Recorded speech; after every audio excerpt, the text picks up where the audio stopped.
The first time I visited a Frauenarzt or gynecologist in Germany, I got the shock of my life. Before this, I had never undergone a pelvic exam. You know, the one where you are naked from the waist down. And the doctor checks everything.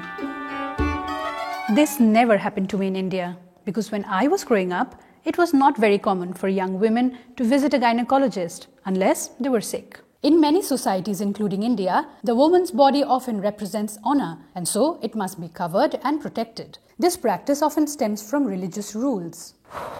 That's why, when I went to a gynecologist in India, I was not given a pelvic exam. The doctor asked me if I was sexually active, and back then, I couldn't dare talk about it as an unmarried woman. This is a sign that premarital sex is a taboo in my home country. But here in Germany, I had the chance to confront my taboo.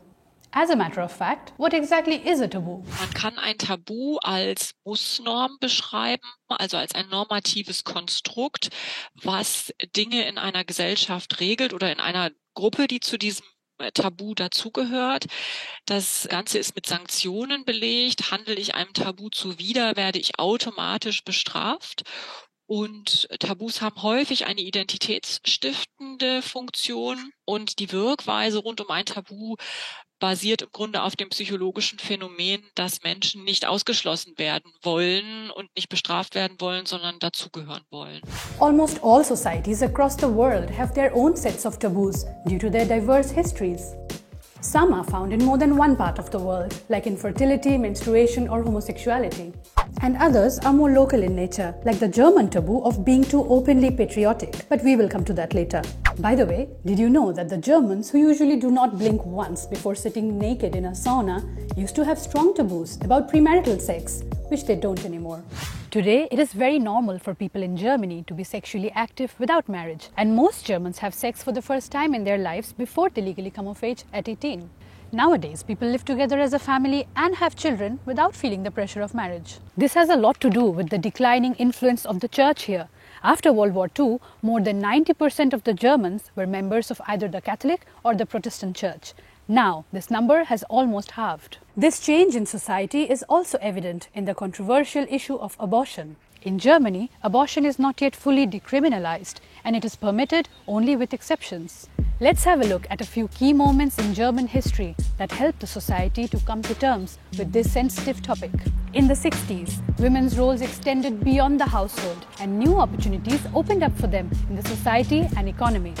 And pregnancies could then be planned better once birth control pills were available, which the Germans call anti-baby-Pille.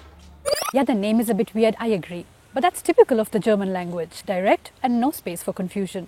Also, can we take a moment to recognize how impactful the 1971 Stern magazine cover was? 374 women publicly acknowledging wir haben abgetrieben, meaning we have had an abortion. That's enough throwback. How big of a taboo is abortion today? Let's ask some Germans. Ich finde schon, dass das noch ein riesen Tabuthema ist, wo auch extrem in die Rechte der Frauen eingegriffen wird. Es wird, glaube ich, mehr darüber geredet, aber es ist immer noch in bestimmten Kreisen ein Tabuthema, ja. In Deutschland würde ich sagen, nein. Es ist ein sehr vielschichtiges Thema, über das es viel zu reden gibt. You see, despite Germany having one of the lowest rates of abortion in Europe, the taboo around this is still very real, and the debate is not yet closed. Only recently, in 2022, the controversial paragraph 219a of the Strafgesetz or criminal law was scrapped. This Nazi-era law had prevented medical professionals from disclosing information about their abortion services. Now, more change could be on the way. A commission is looking into the question of whether abortion itself should soon be decriminalized. Und diesmal wird in Expertenkreisen eben auch davon ausgegangen, dass es vielleicht am Ende einen substanziellen Wandel geben kann, eben tatsächlich auch mit der Begründung, dass die Macht der Kirche und der Rückhalt in der Bevölkerung für kirchliche Deutungen zurückgegangen ist. Another taboo, politics. Between 1949 and 1990, the two states of East and West Germany existed side by side, but the people there were living very different lives. In the east was the German Democratic Republic or the GDR. On the west, the Federal Republic of Germany. The GDR was a communist-led state, while the west followed the liberal principles of Western democracy. The different political systems and narratives led to drastically different political taboos in these two countries. For example, in East Germany, it was very dangerous to criticize the regime. You could go to prison for this, or worse. And in West Germany, any display of national pride or Nationalstolz was considered taboo. This has historical reasons.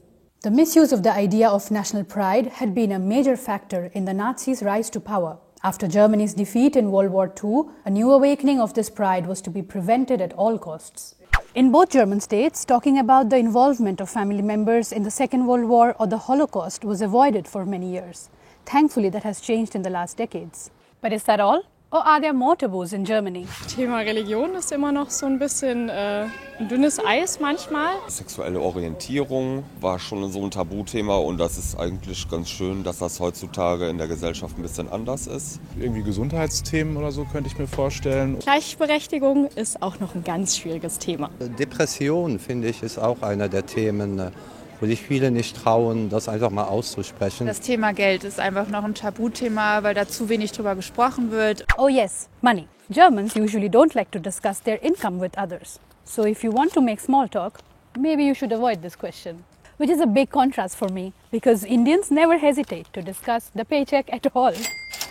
As people move from one society to another, like I did, the taboos we carry from our homes meet new taboos in foreign lands. That makes life even harder, but that should not stop us from trying, right? One step at a time. Which taboos are there in your country? Share your experiences in the comments below.